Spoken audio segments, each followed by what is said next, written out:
تھے ایک ندی کے کنارے، ایک نہر کے کنارے، دریائے دجلہ کے کنارے، تو کیا دیکھتے ہیں؟ سیب بہتا ہوا آتا ہے۔ یہ بزرگ 3 دن سے بھوکے، کمزوری سے نڈھال، اب اتنی سکت نہیں، طاقت و قوت نہیں کہ عبادت کی جائے، بھوک سے نڈھال، اب اسی دریائے دجلہ کے کنارے بیٹھے اور اللہ کا ذکر کر رہے ہیں، تسبیح و تحلیل کر رہے ہیں، بھوک سے نڈھال۔ کیا دیکھتے؟ سیب بہتا ہوا آیا۔ وہ سیب بہتا ہوا آیا اور اس سیب کو اٹھایا اور جب افطار کا وقت ہوا اس کو کھا لیا۔ کھانے کے بعد ایمانی غیرت جاگی اور اندر سے یہ دل جھجلایا کہ اے بندے خدا، تو نے یہ نیا کام کیا کر دیا؟ مالک کی اجازت کے بغیر تو نے سیب اٹھا کے کھا لیا۔ ایسا نہ ہو یہی سیب کل قیامت کے دن گرفتاری کا سبب بن جائے۔ اگر اللہ تجھ سے پوچھے گا اے بندے خدا، تو نے مالک کی اجازت کے بغیر سیب لے لیا، اور سیب بھی نہ جانے کس کا ہے، نیک کمائی کا ہے یا خراب کمائی کا ہے، بس یہ ایمانی جذبہ اور یہ غیرت ایمان جاگا اور رونے لگے، آنکھیں اشک بار ہو گئیں، معافی تلافی کی، لیکن یہ تو حقوق اللہ سے نہیں، حقوق لباس کا اس کا تعلق ہے۔ تو کہا اللہ تو ایسے معاف نہیں فرمائے گا، اللہ رب العزت تو معاف نہیں کرے گا، کیوں نہ ہو اس جس کا یہ سیب ہم نے کھایا ہے اس سے معافی تلافی کی جائے۔ جس جانب سے پانی آ رہا تھا اسی جانب آپ سفر کے لیے روا دوا ہو جاتے ہیں۔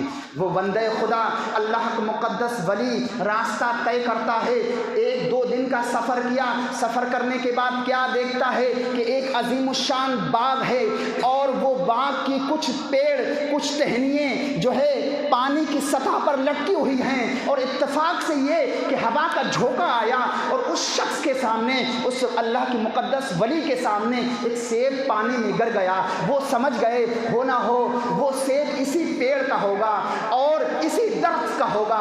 اللہ اکبر! وہ جو ہے اس باغ کے مالک کا ایڈریس پوچھتے ہیں، پتہ معلوم کرتے ہیں، بتایا وہ اللہ کا مقدس کوئی ولی ہے، عبداللہ سومی اس کا نام ہے۔ تو سمجھ گئے جب نیک سوال انسان ہے ضرور مجھے معاف کر دے گا۔ آپ باغ کے مالک کے پاس پہنچتے ہیں، پہنچنے کے بعد اپنا پورا واقعہ بیان کرتے ہیں، میں 2-3 دن سے بھوک سے نڈھال تھا، پریشان تھا، میرا جو ہے عبادت کرنے میں دقت اور پریشانی آ رہی تھی، وہ سیب بہتا ہوا آیا، میں نے کھا لیا۔ کھانے کے بعد مجھے احساس ہوا، بہرحال میں آپ سے معافی تلافی کرنے آیا ہوں، آپ مجھے معاف کر دیجئے، سیب آپ کی اجازت کے بغیر کھایا تھا۔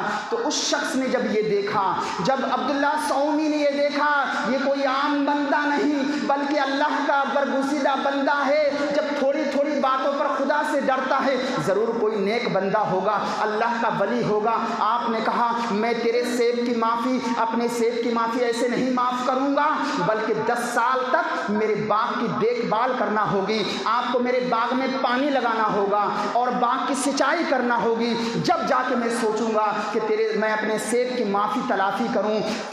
انہوں نے کہا ٹھیک ہے، میں اس جو ہے درخواست کو قبول کرتا ہوں، اور آپ جو ہے باغ کی دیکھ بھال میں لگ گئے۔ 1 سال گزرا، 2 سال گزرا، 3 سال گزرا، جب 5 سال مکمل ہو گئے، عبداللہ سومی کے یہاں ایک شخص آیا، کچھ مہمان آئے، باغ کے اندر آئے، اور آنے کے بعد جو ہے عبداللہ سومی نے کہا اے فرزند، اے شخص ذرا پھل تو توڑ کے لا۔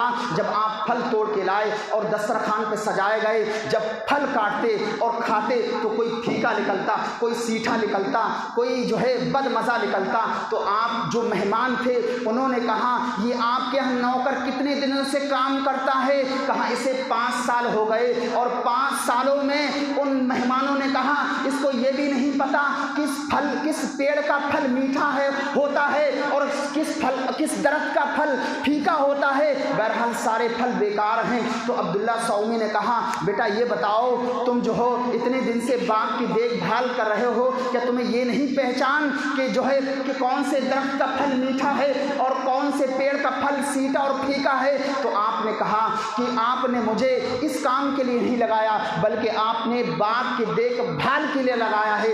ان 5 سالوں میں میں نے ایک بھی پھل جو ہے درخت سے توڑ کے نہیں کھایا، تو مجھے کیا تمیز ہوگا کون سے پیڑ کا پھل میٹھا ہے اور کون سے پیڑ کا پھل میٹھا اور پھیکا ہے، اور مجھے اس کے بارے میں کوئی اطلاع نہیں ہے۔ اللہ اکبر! تو وہ جو مہمان آنے والے تھے وہ حیرت میں محیط ہو گئے، ایسا نہیں ہو سکتا، یہ شخص جھوٹ بولتا ہے۔ تو عبداللہ سومی نے کہا نہیں، یہ قرآن کی تلاوت کرنے والا ہے، یہ عبادت کرنے والا ہے، یہ ریاضت کرنے والا ہے، یہ مجاہدہ کرنے والا ہے، یہ حضور پر کثرت سے درود پاک پڑھنے والا ہے، یہ جو کہہ رہا ہے وہ سچ ہے، وہ جھوٹ نہیں کہہ رہا ہے۔ واقعی اس نے 5 سالوں میں نہیں، میں اس کو واقعہ سناتا ہوں۔ ایک مرتبہ ہمارے یہاں جو ہے جیلان کے اندر جو ہے کافی بھاری بھرکم جو ہے طوفان آیا، ہوا چلی، ہمیں معلوم ہوا، یقین ہوا کہ تمام جو ہے باغوں کے پھل زمین پر آ جائیں گے۔ تو مجھے بھی خوف ہوا شاید کہ میرے باغ کے بھی پھل جو ہے نیچے آ جائیں گے۔ لیکن رات کی تنہائی میں جب کچھ آندھی ہلکی ہوئی تو میں اپنے باغ کے اندر آیا تو میں نے دیکھا کہ یہ شخص قرآن کی تلاوت کر رہا ہے، دائیں بائیں ہوا چل رہی ہے، لیکن ہمارے باغ کے جتنے بھی پھل ہیں وہ اپنی ٹہنیوں پہ سمائے ہوئے ہیں، کوئی بھی پھل زمین پر نہیں گرا۔